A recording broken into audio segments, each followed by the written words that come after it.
pantai sekarang. Jalanan putus depan Pertamina.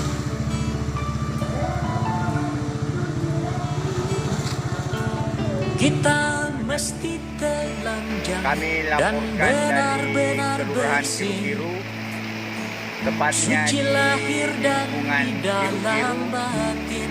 yang baru-baru ini Tengok dibangunkan jembatan. Nah, kondisi jembatannya sekarang, jembatan gantungnya sudah putus. Kita lihat dari jarak jauh karena tidak bisa mendekat, air semakin meninggi. Inilah jembatan gantungnya sudah putus. Ini sudah hanyut. Demikian kami laporkan dari lingkungan Kiru-Kiru, Kelurahan Kiru-Kiru, Kecamatan Sopen Riaja.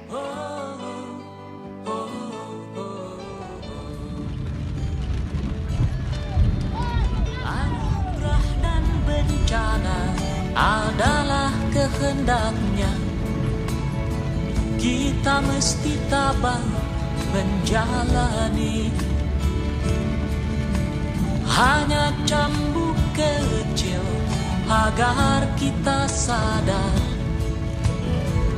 adalah Dia di atas segalanya.